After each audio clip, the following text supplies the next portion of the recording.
Bisa, Ya, Pak. Pak. Sudah, Pak. Oke. Nah, baik.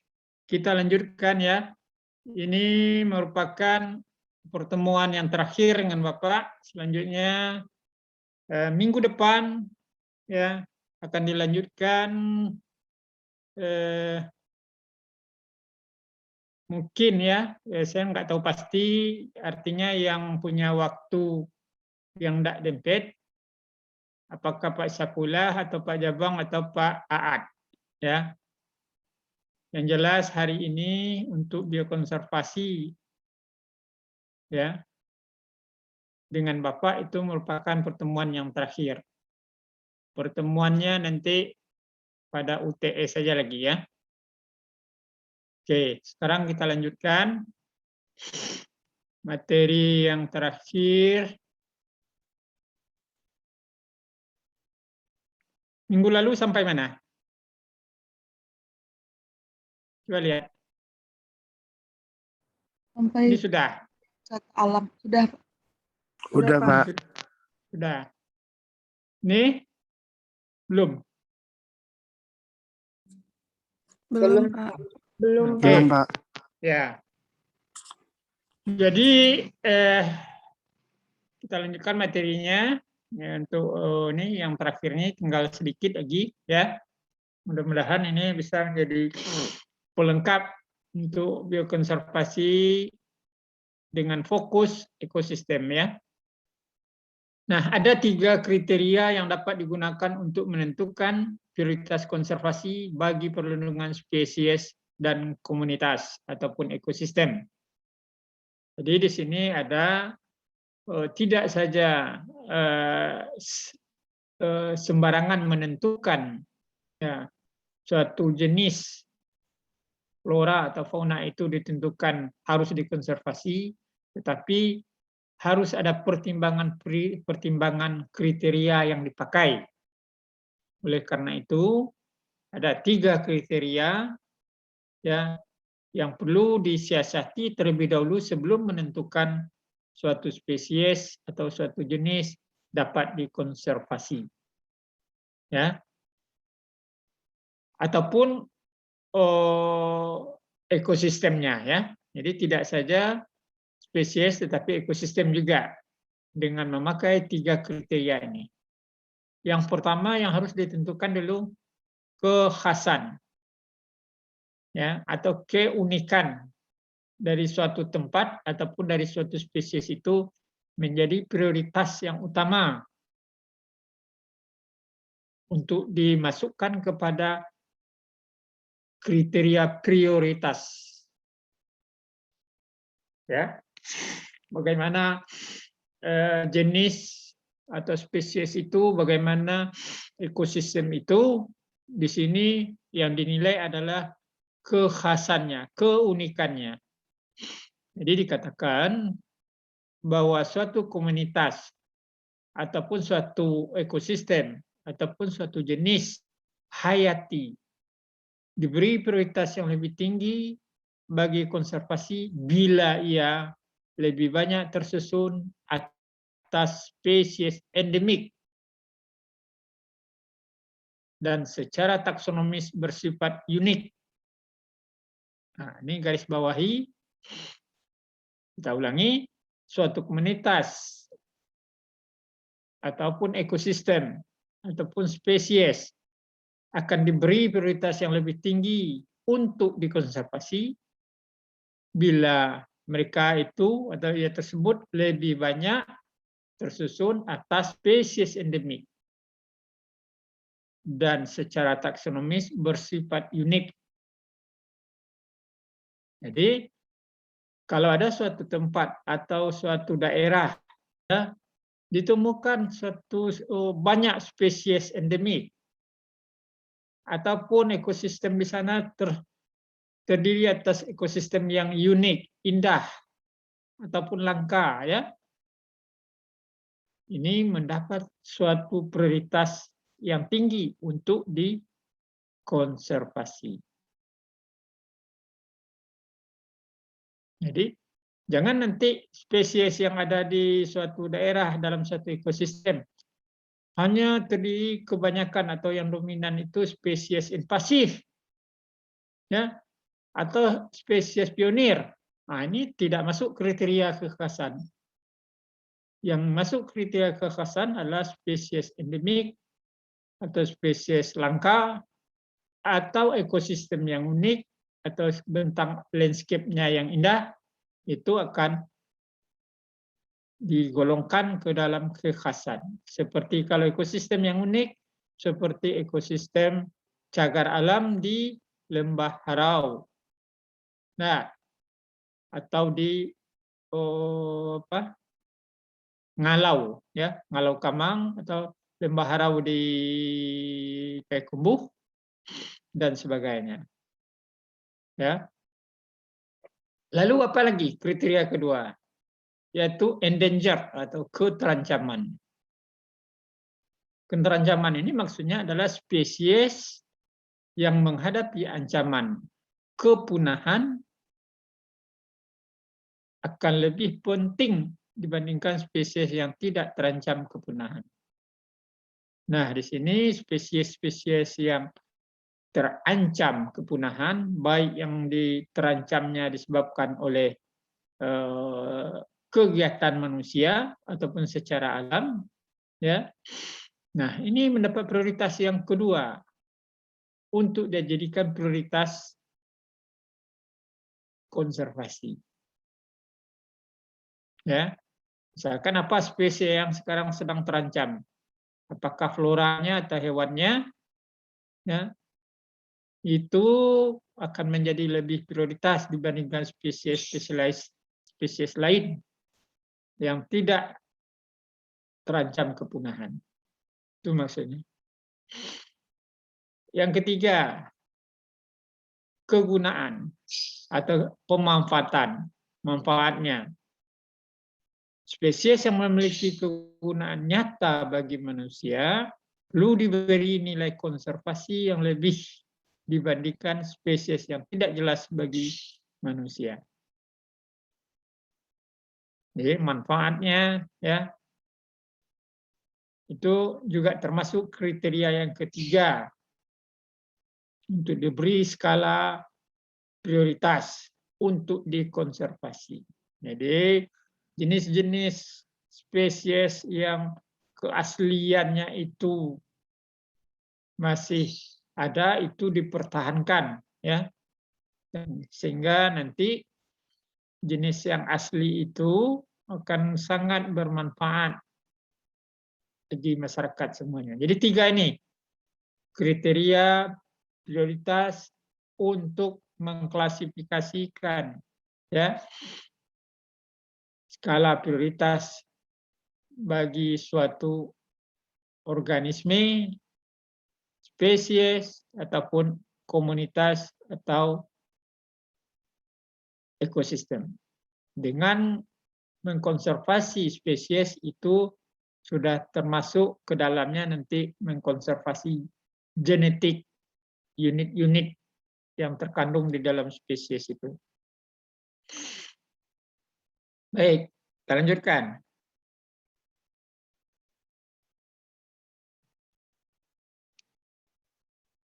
Nah, ini kategori konservasi spesies yang didasarkan CITES.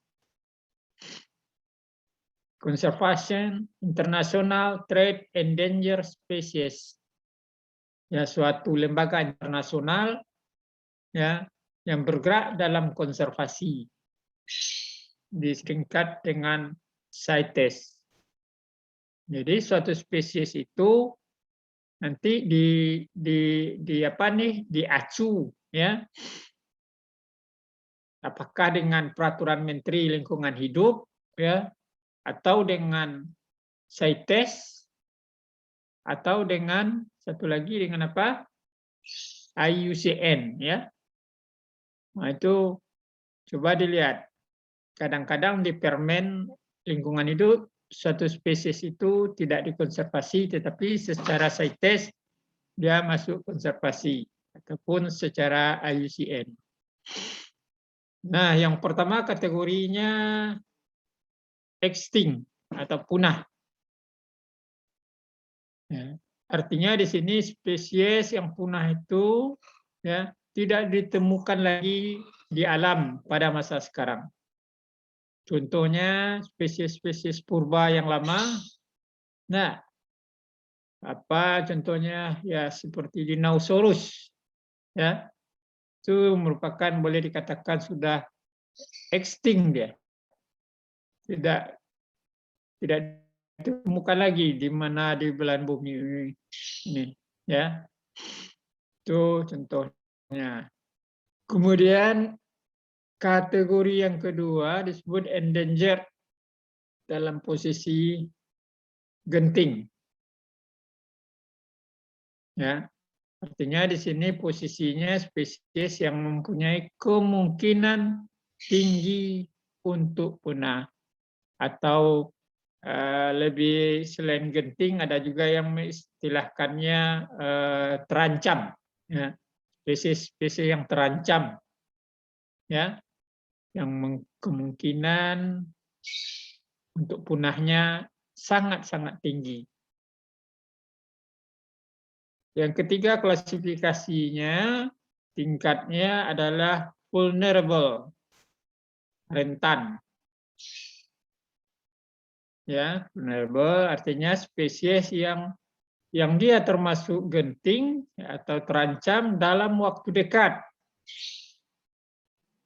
Jadi ini masalah waktu juga penting di sini karena populasinya menurun, sebarannya menyusut. Jadi ini bisa disebabkan lebih luasnya akibat daripada tingginya aktivitas antropogenik dari manusia dalam menggunakan lahan, ya. Jadi hilangnya atau terancamnya beberapa spesies pada suatu daerah akibat terdegradasinya atau terforestasinya suatu lahan, ya, sebarannya menjadi menyusut. Yang keempat ada yang disebut dengan rare atau langka. Di sini spesies yang mempunyai jumlah individu yang sedikit. Individu nih ya, atau populasinya sedikit. Makanya orang mengklasifikasikannya tanaman langka karena individunya itu sangat sedikit. Apa nih? Disebabkan sebaran geografis yang terbatas atau populasinya yang rendah. Nah, makanya kategori di sini salah satu contohnya adalah tanaman Rafflesia ataupun Rhizanthus ya ataupun Balanopora. Ini individunya sangat sedikit, populasinya rendah ya. Akibat apa? Karena dia sebaran secara geografisnya mempunyai keterbatasan tertentu atau hidupnya ya mempunyai lingkungan yang spesifik. Ataupun ketergantungan hidupnya sangat ditentukan oleh lingkungan yang spesifik. Kalau kita tahu bahwasanya Rafflesia itu sangat tergantung dia hidupnya kepada hostnya. Apa hostnya? Tetrastigma. Ya. Jadi ada tetrastigma dulu, tanaman flora tetrastigma, baru ada Rafflesia di sana kan. Boleh hipotesa kita boleh dikatakan di mana ada tetrastigma ya ada kemungkinan ya, tidak pula pasti setiap tetrastigma itu ada Rafflesianya. Tetapi setiap ada Rafflesia pasti ada tetrastigmanya. Ya, jadi setiap Rafflesia pasti ada tumbuhan inangnya, tetapi setiap tanaman inang belum tentu ada Rafflesianya. Karena dia termasuk parasit yang obligat. Jadi tumbuhan Rafflesia itu termasuk tumbuhan parasit obligat. Siapa yang bisa apa maksudnya parasit obligat? Izin menjawab, Pak. Ya, siapa yang menjawab nih? Sutri, Pak. Putri, silakan. Parasit obligat itu berarti dia tidak bisa hidup tanpa dia harus ada inangnya, Pak. Dia untuk memenuhi kebutuhan nutrisinya gitu, Pak. Oke. Jadi parasit obligat itu adalah satu spesies atau satu jenis tanaman yang kebutuhan hidup penuhnya, ya, total, ya, sepenuhnya tergantung kepada inangnya. Itu obligat. Jadi total, sepenuhnya sangat tergantung. Yang lain kan ada juga parasit yang bersifat parasit fakultatif. Itu sebahagian ya, kebutuhan hidupnya tergantung kepada inang. Jadi itu aja bedanya. Obligat sepenuhnya dan fakultatif tidak sepenuhnya. Itu bisa dilihat beberapa tanaman yang hidup di alam yang apakah dia parasit total, apakah parasit fakultatif. Ya, silakan dicek secara taksonomi nanti. Apa-apa saja yang masuk fakultatif dan apa-apa saja yang masuk kepada parasit obligat. Pertanyaannya satu dulu, kalau bisa menjawabnya, jenis tanaman loranthus. Tahu loranthus? Lorantaceae. Ya. Kira-kira itu parasit obligat atau fakultatif? Izin Pak, obligat Pak. Obligat. Bahasa daerahnya Pak? Benalu Pak. Bonalu. Oke. Siapa namanya sebentar nih? Siva Pak. Siva. Oke. Jadi ada sudah berapa contoh kita sebutkan, ada Bonalu, familinya Lorantaceae yang bersifat parasit, kemudian juga Rafflesia, ya, yang belum ketahuan. Coba nanti dicari juga, ya, Rhizanthus. Apakah dia parasit obligat ataupun fakultatif? Coba cari juga Bolanopora. Bolanopora, apakah parasit fakultatif dia atau obligat? Ya, itu merupakan silakan dicari sendiri, ya, dan lain-lainnya. Baik, kita lanjutkan. Oh, satu lagi. Ini unfriendly no. Artinya beberapa spesies belum cukup dikenal, perlu penelitian lebih lanjut, ya. Spesies yang mungkin untuk dimasukkan salah satu kategori yang di atas, tetapi tidak cukup diketahui untuk dimasukkan ke dalam kategori tersebut. Nah, jadi masih dalam penelitian pencarian data-data, ya.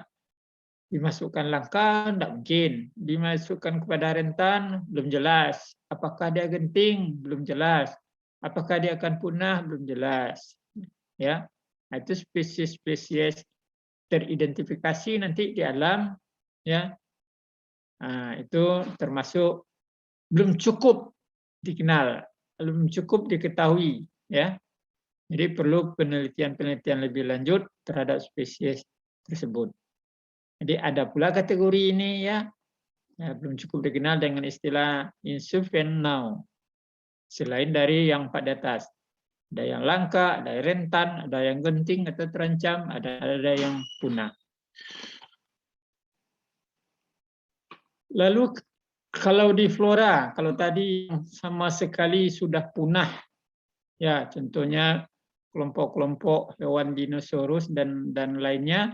Kalau untuk flora, jenis apa yang tidak ditemukan sama sekali?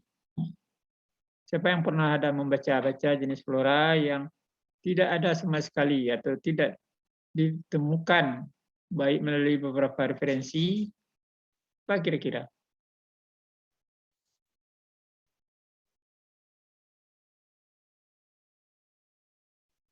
Ada yang tahu? Contoh yang sudah punah.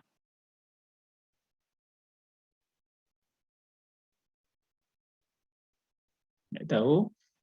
Secara umum dikatakan dari beberapa referensi yang banyak punah itu adalah dari kelompok Pteridophyta atau kelompok paku-pakuan. Ya. Tetapi ya ada satu jenis yang termasuk kelompok dia termasuk yang purba yang sudah tua juga, tetapi masih juga ada ditemukan sekarang itu kelompok dari Cyatheaceae atau paku tiang. Ya, paku tiang itu termasuk dia purba tetapi masih ditemukan sekarang. Kenapa dikatakan demikian kelompok paku? Biasanya paku itu kan berkembang biak dengan spora. Namun di sini ya dia memang berkembang dengan spora, tetapi dia mempunyai batang. Nah, pakunya mempunyai batang yang jelas, batang utama. Coba tanaman yang lain yang mempunyai batang yang jelas atau batang utama yang jelas selain dari Cyathea, ada enggak? Tidak ada. Ya, yang banyak itu jenis paku adalah kelompok dari semak belukar. Nah, tetapi yang Cyathea ini dia berupa batang, sehingga di padang panjang ya ini dijadikan tempat pot bunga ya, yang hitam-hitam itu kan batang daripada Cyathea itu. Nah, itu salah satu contoh tanaman. Dia kelompok tanaman lama atau tanaman purba, tapi masih eksis sampai sekarang ada. Oke.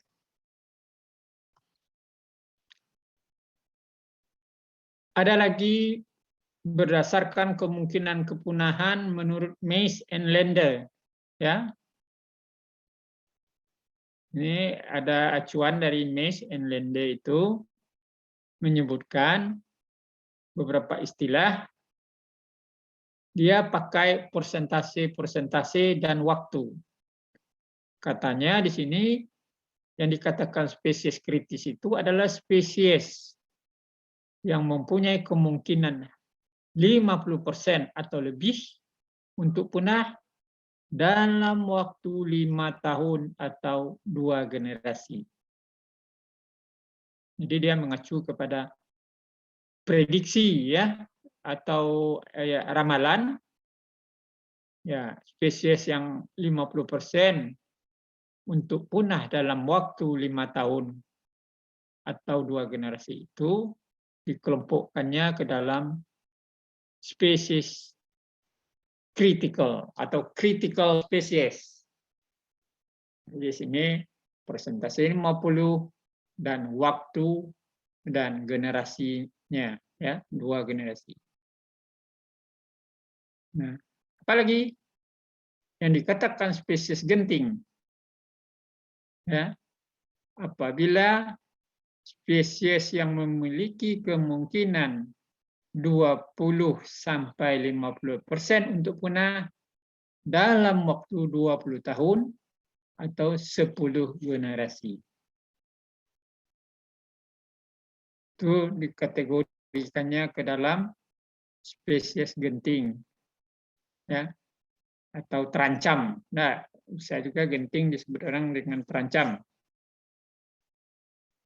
And then ada juga disebut spesies yang rentan adalah spesies yang kemungkinan hanya 10 sampai 20% untuk punah. Nah, tapi waktunya 1 abad. Ya. Ini tentu saja kembali kepada spesies-spesies yang berumur panjang. Nah, 100 tahun ya, berumur panjang. Itulah kriteria ya yang dibuat oleh Mies dan Lendl berdasarkan persentase dan waktu. Sementara yang tadi, yang sebelumnya, itu secara umum, baik itu berdasarkan peraturan pemerintah kita ataupun secara internasional. Ya.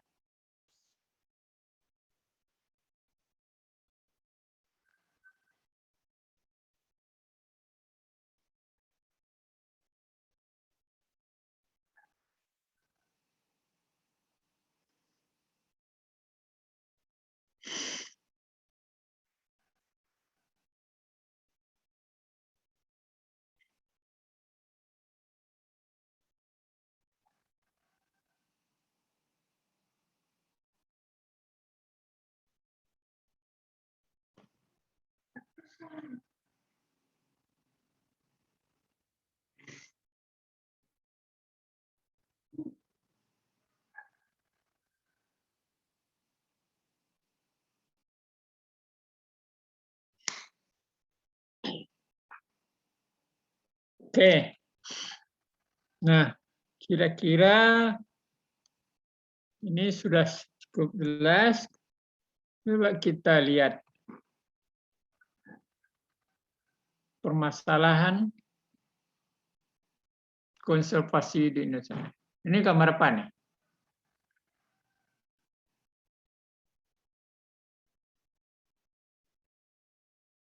Halo? Ini hewan apa nih? Udana, Pak. Apa? Hewan apa?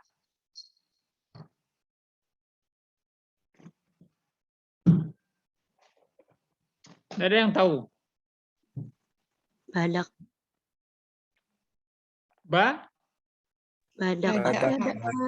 Hewan badak. Nah, ini kalau dikelompokkan, ya, dikelompokkan ke dalam kategori tadi, masuk yang mana dia?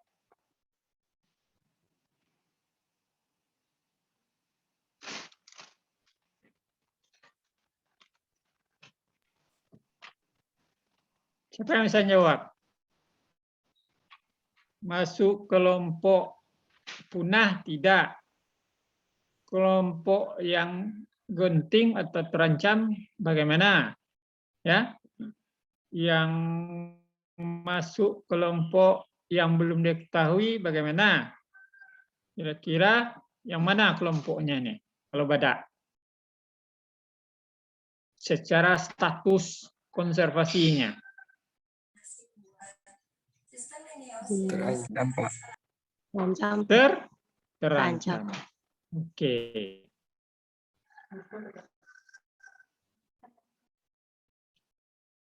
Ini terdapat di mana nih? Di apa nih? Di Taman Hutan Raya kah? Di Taman Nasional kah? Di Cagar Alam kah? Taman Nasional, Pak.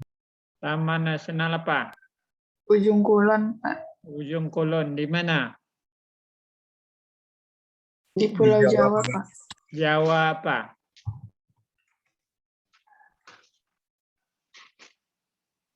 Jawa itu kan besar pula. Jawa Barat, Jawa Tengah, Jawa Timur. Jawa Barat, Pak. Jawa Barat. Oke.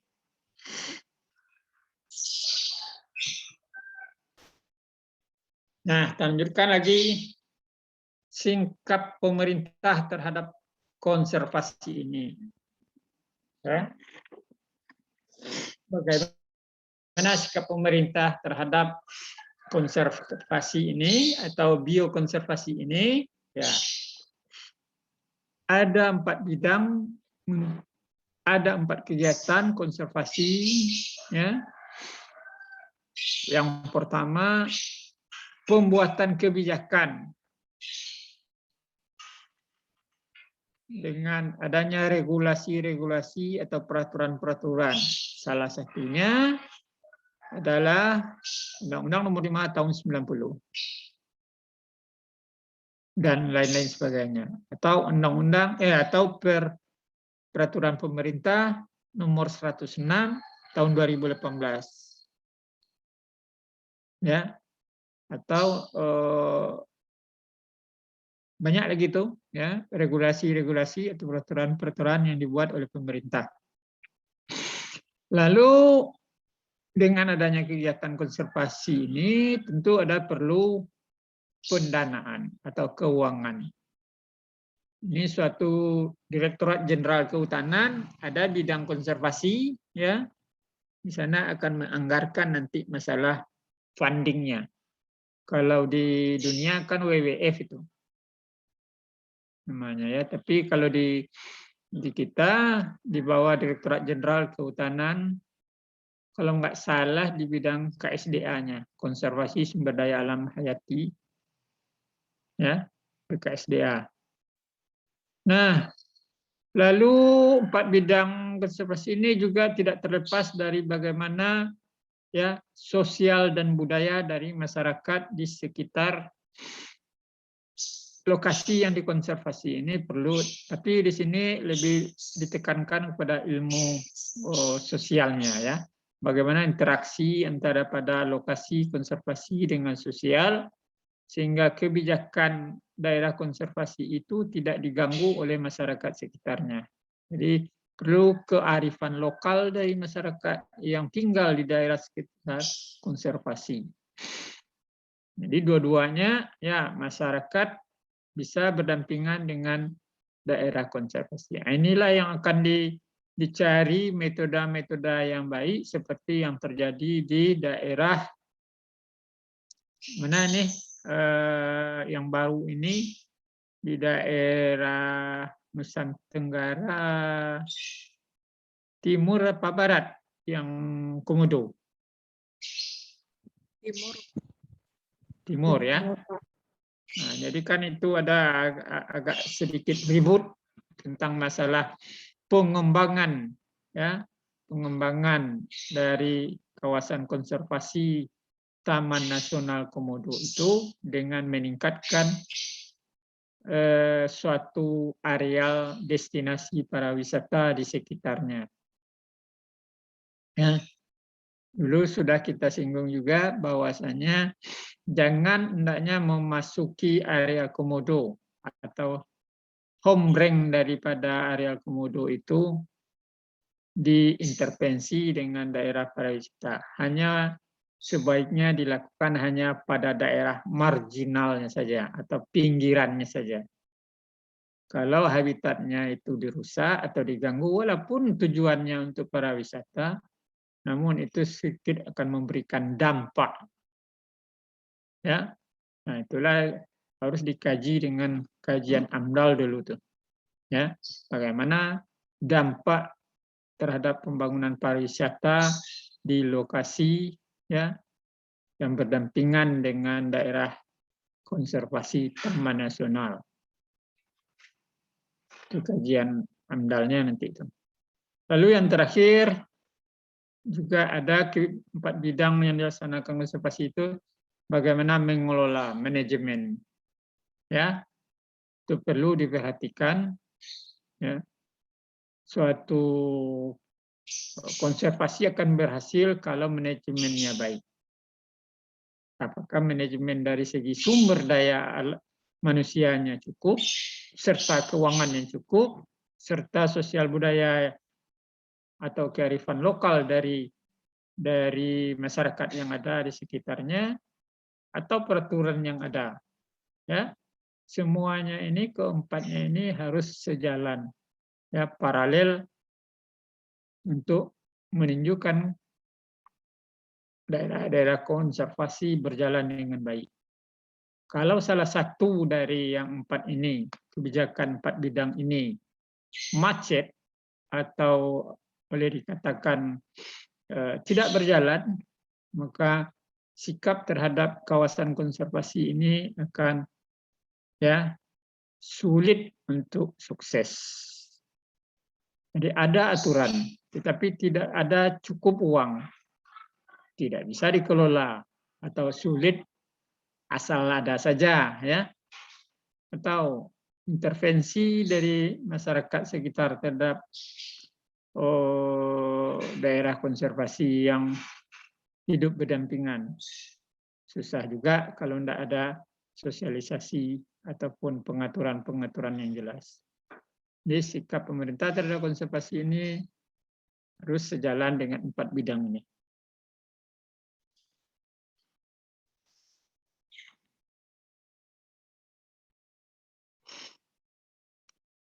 Kita masuk kepada terobosan konservasi yang dilakukan.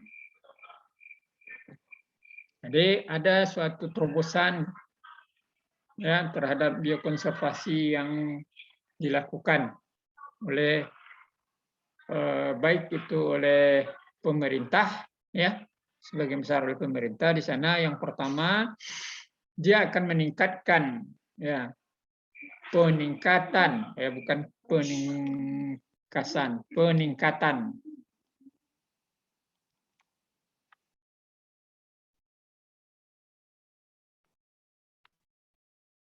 kawasan lindung yang hingga mencapai 40% termasuk yang ada di kawasan perairan. Jadi pemerintah melalui kegiatan yang terobosan hampir ya setiap tahun meningkatkan adanya kawasan lindung. Ya. Kawasan lindung ini suatu kawasan yang diperuntukkan melindungi ya terutama biodiversitas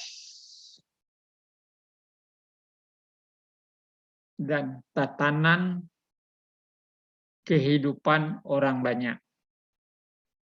Itu kawasan lindung. Untuk itu ya coba cari PP nomor 5 tahun 2012. Di sana sudah dicantumkan apa-apa saja kawasan lindung yang terdapat di Indonesia. Jadi pemerintah sudah menetapkan, kalau tidak salah, sekarang sudah lebih dari 20 kawasan lindung. Ya. Selain yang sudah kita bahas, misalkan ada cagar alam, taman nasional, taman hutan daya, ada lagi kawasan lindung yang harus dijaga. Contohnya lagi, misalkan kawasan pantai. Ya, kawasan pantai itu merupakan kawasan lindung setempat. Kemudian contoh yang lain tambahannya adalah kawasan gambut. Masih merupakan kawasan lindung. Kemudian sumber mata air termasuk kawasan lindung ya, dan lain-lain sebagainya. Sudah lebih sekarang 20 lokasi kawasan lindung setempat itu tercantum dalam peraturan Menteri nomor 5 tahun 2012. Ya, coba itu lihat nanti. Kemudian juga dilakukan suatu usaha terobosan yang dilakukan oleh pemerintah adalah membuat rencana strategis keanekaragaman hayati. Jadi itu harus direncanakan ya, keanekaragaman hayati, baik dari segi tata laksananya, regulasinya, ya apa-apa saja, sehingga sekarang untuk memplotting suatu kawasan itu ada kajian namanya KLHS, ya, KSHL-HS, kajian lingkungan hidup strategis. Jadi suatu areal dari setiap daerah itu ada lagi kajian KLHS-nya. Ya. Artinya dilihat keanekaragamannya dulu, ya. Kalau keanekaragamannya sangat tinggi di suatu kawasan, menjadi poin untuk dipertimbangkan pengembangan lokasi pembangunan. Jadi tidak hantam kromo saja, oh dibangun, dibuka lahan begitu saja, didirikan bangunan, tidak. Jadi harus ada studi keanekaragaman hayati yang tercakup di dalam KLHS, Kajian Strategis Lingkungan Hidup. Ya. Lalu juga Indonesia atau pemerintah juga melakukan ratifikasi Konvensi Keanekaragaman Hayati. Jadi suatu kesepakatan internasional melakukan ratifikasi Konvensi Keanekaragaman Hayati. Yang berikutnya, yang keempat, keterlibatan kerjasama secara internasional dalam bidang pengelolaan keanekaragaman hayati ataupun perlindungan pengelolaan lingkungan hidup.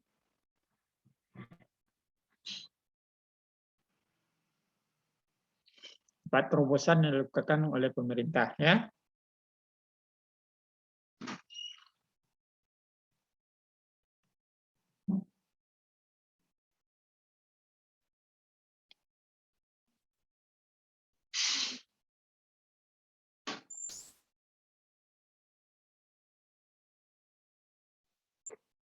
Sekarang reformasi kebijakan tentang peraturan itu, ini sekedar untuk pengetahuan umum saja pada Anda.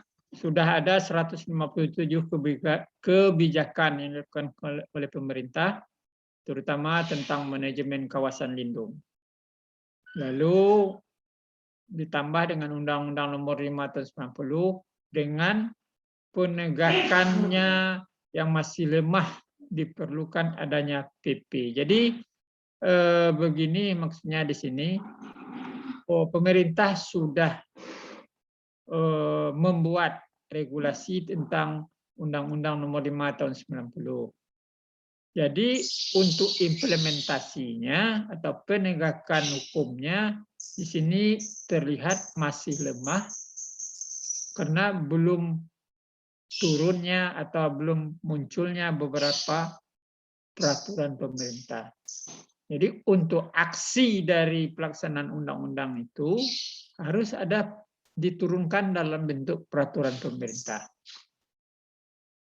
Nah, makanya sekarang ya masih ada pelanggaran-pelanggaran terhadap Undang-Undang Nomor 5 ini secara sporadis, ya. Artinya di sana mungkin yang mengikatnya peraturan pemerintah ini belum begitu banyak. Hanya di dalam Undang-Undang Nomor 5 Tahun 90 itu dikatakan ya barang siapa yang melakukan perburuan atau segala macam ya di dalam undang-undang itu dapat dilakukan sanksi pidana atau denda. Nah, jadi sebetulnya dalam penerjemahan Undang-Undang Nomor 5 itu harus diikuti dengan peraturan pemerintah. Nah, ini yang agak macet sekarang ya.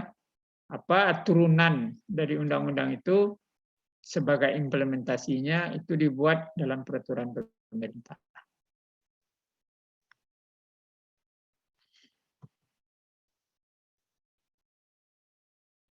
Lalu sekarang ada istilah sentralisasi dan desentralisasi ya. Artinya desentralisasi ya memberikan otonomi kepada suatu daerah. Ya.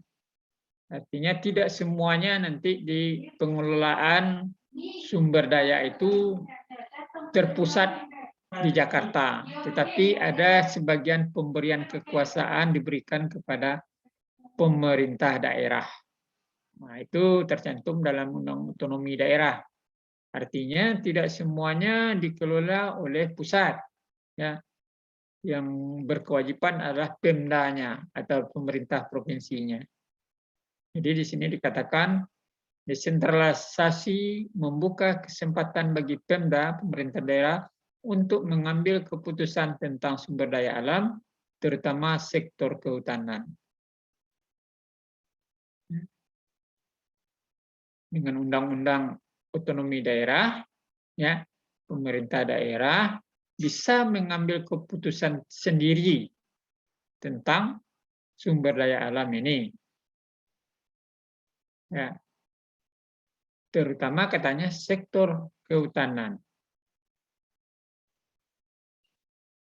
Namun kadang-kadang sekarang akibat adanya otonomi daerah itu, kadang-kadang terjadilah raja-raja kecil, ya, istilahnya raja-raja kecil di daerah.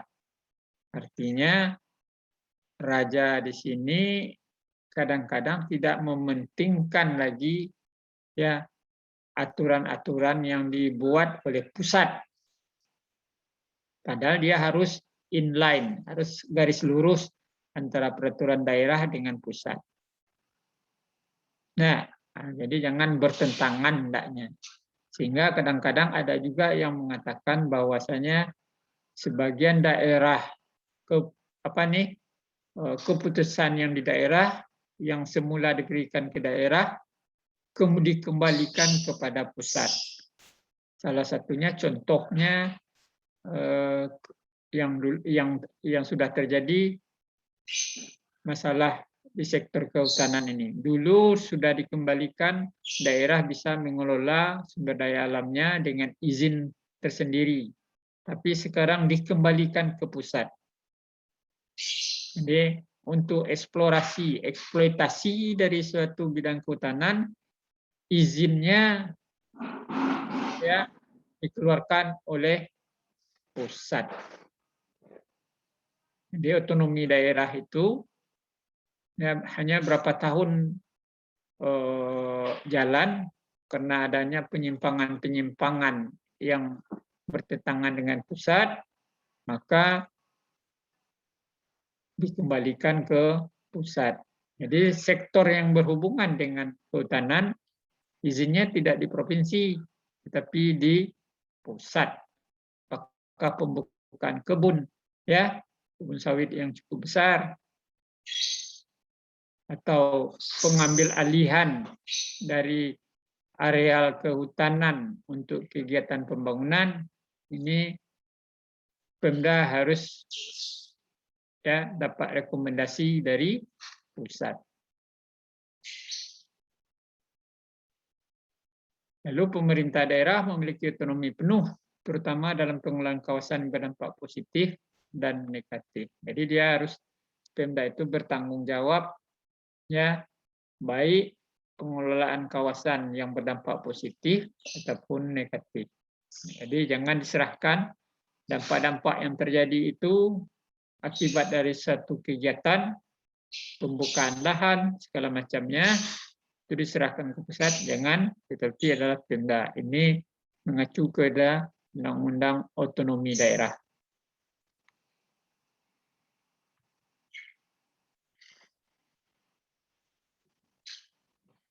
Baik, kita lanjut kepada komitmen internasional.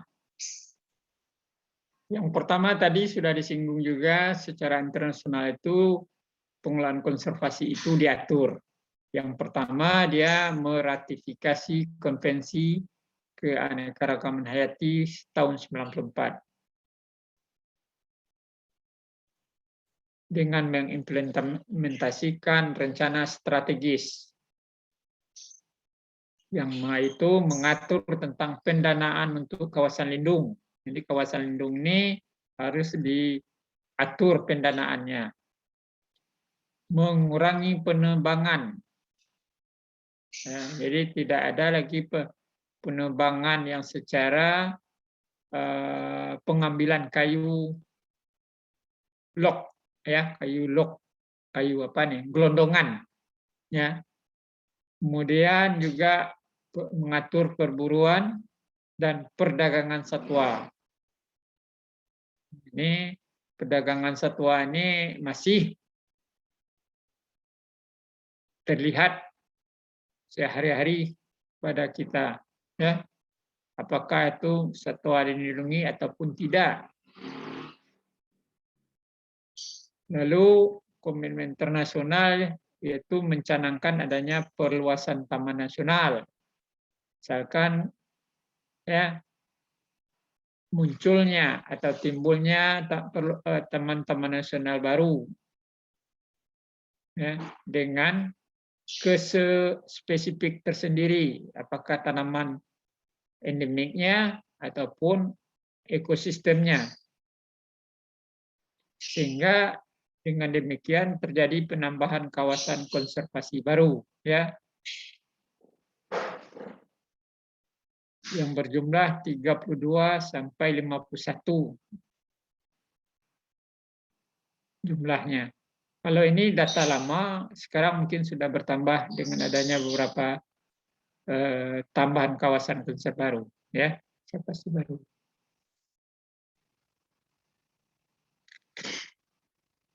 Jadi ini implementasi daripada ratifikasi Konvensi Keanekaragaman Hayati tahun 94.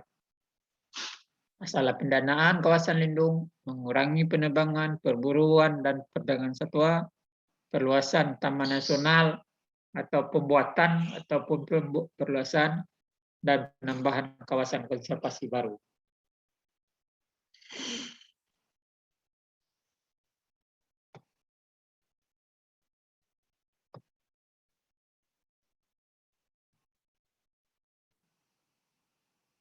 Nah, sekarang masalah konservasi ya yang terdapat di Indonesia. Yang pertama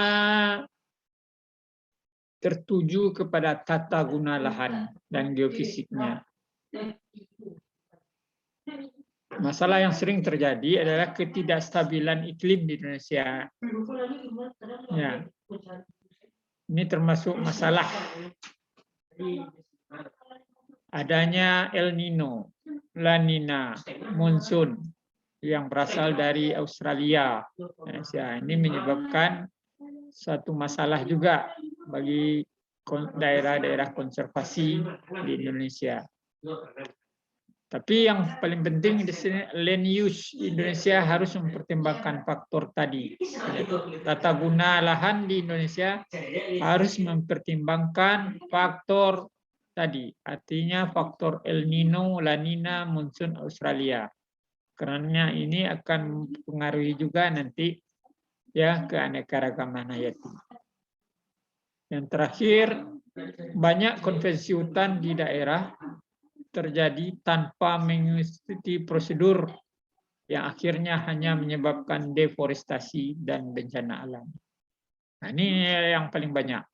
Ya, banyak konvensi hutan, artinya penggunaan hutan, apakah dari untuk pemukiman, untuk perkebunan dan lain-lain sebagainya, ya terjadi tanpa mengikuti prosedur yang sudah ada dibuat pemerintah. Nah, akibatnya menyebabkan ya bencana alam, longsor misalnya dengan pembukaan kebun dan sebagainya. Makanya diperlukan studi-studi yang kaitan dengan pembukaan pembangunan itu. Salah satunya adalah studi AMDAL.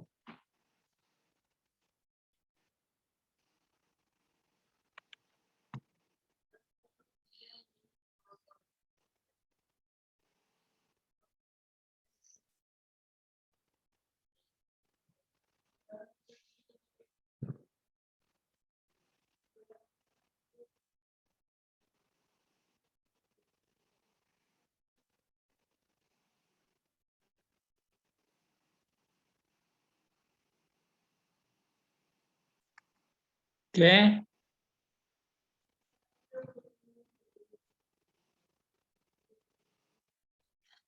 Ini kalau kita lihat kehilangan hutan di Indonesia ya ataupun secara global telah hilang 20 juta hektar mulai dari tahun 65 sampai 97 dan 5 juta sampai tahun 2000.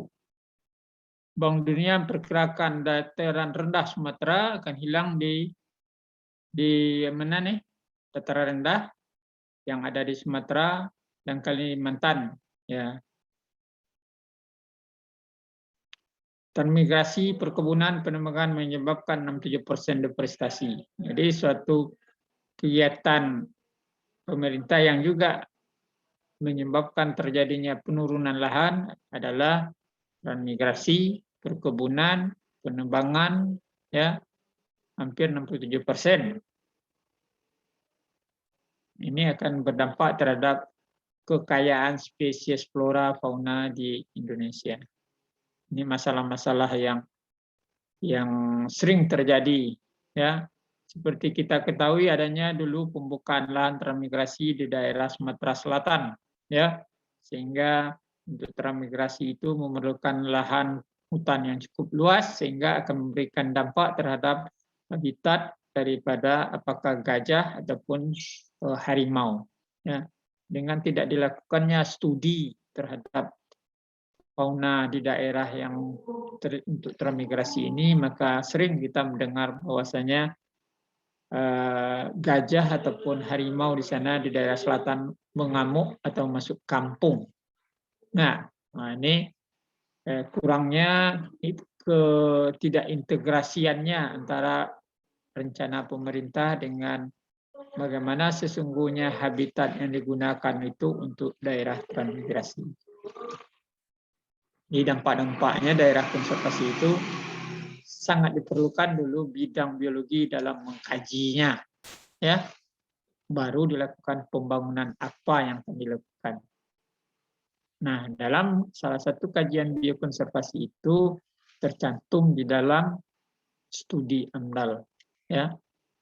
Dipergunakan dalam studi AMDAL yang merangkum dari beberapa aspek. Nah, bukan biokonservasi namanya di sana, tetapi adalah dampak biologinya di sana. Oke. Baik, dengan demikian untuk biokonservasi bagian Bapak sudah selesai, ya, sudah selesai. Yang fokusnya berdasarkan ekosistem. Selanjutnya nanti atau minggu depan, ya, silakan dihubungi. Coba tanya Pak Saifullah dulu, ya, apakah langsung ke masalah konservasi secara genetik, ya, atau konservasi yang fokus kepada spesies. Kalau fokus kepada spesies yang ada di laut berarti Pak Jabang, atau yang ada di darat hewan kembali kepada Pak Adrian. Jadi untuk selanjutnya PJ, ya, siapa PJ-nya ini? Taufik, ya? Ya, Taufik. Iya, Pak. Nah, jadi sebelum hari Rabu depan, ya, sebelum hari Rabu depan, ya, tolong diberitahu atau informasi Pak Pul bahwasanya yang dari Bapak sudah selesai. Selanjutnya siapa yang akan masuk Pak? Bapak sendiri ataukah Pak Aat atau Pak Jabang? Karena saya tidak tahu juga apakah di jam pagi ini Bapak-bapak yang lain itu ada juga di mata kuliah yang lain, tentu dia dempet. Kalau dempet tentu siapa yang ini, yang apa nih, yang kosong dulu untuk masuk. Baik, Pak. Ya. Baik, untuk mengakhiri ini, ya, mengakhiri daripada kuliah kita hari ini, seperti biasa, Bapak minta tolong kepada Taufik, ya. Kita perlu artinya membuat dokumentasi pelaksanaan. Apa? Ada pertanyaan? Pak, Vivian izin konfirmasi, Pak. Ya. Tadi Vivian ada terpental, Pak. Jadi pas di absen Vivian nggak jawab, Pak. Tadinya ada terus tiba-tiba terpental. Agak sulit masuk tadi beberapa menit, makanya nggak jawab absen dari Bapak, Pak. Oke, ya. Vivian. Iya, Pak. Oke, baik. Nah, sudah dicentang. Ada lagi yang masuk terakhir atau tadi belum datang? Hari, Pak. Si Hari Sumartin. Iya, Pak. Oke, Haris Martin. Siapa lagi? Sylvia Kori enggak? Mawang Dada. Hadir, Pak. Hadir ya. Sylvia Kori. Azizah. Azizah Hidayah. Betul hadir ya. Iklima Irfan. Enggak juga. Muhammad Ihsan. Muhammad Ihsan ada? Enggak juga ya. Oke. Baiklah, jadi tolong pelajari. Pak, izin Pak. Ya, siapa? Azizah konfirmasi di chat Pak. Mungkin ada kendala juga di handphonenya Pak. Kalau dia hadir Pak. Ya, harusnya kan pakai laptop sebenarnya. Oke, Azizah sudah di ini. Azizah, ya oke. Jadi tolong dipelajari dan dilaksanakan apa yang disuruh cari ya, dari tentang misalkan itu fungsinya bagi Anda juga terpakai sampai nanti ya. Peraturan-peraturan itu rata-rata terpakai sampai Anda lulus ya. Apakah Undang-Undang Nomor 5 Tahun 90, apakah Peraturan Pemerintah Nomor 5 Tahun 2012 ya. Nah, ini terkait dengan apa nih, penguasaan bahan Anda lagi ya dalam mengimplementasikan di lapangan dengan masyarakat ya. Baik, kepada Taufik minta tolong diambil ininya, dokumentasinya berupa foto dan nanti dikirimkan kepada Bapak ya. Kita mulai ya. Baik.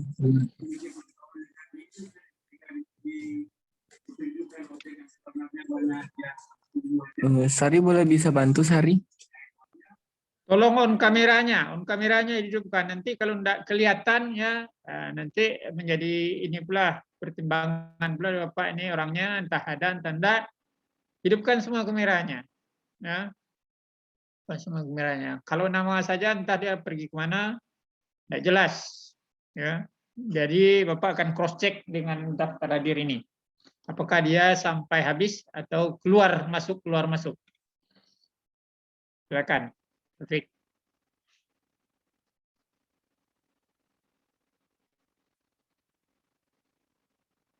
Hanya Ditami bisa bantu screenshot, Ami? Bisa, Mang. Oke, Ami. Silakan, Mi.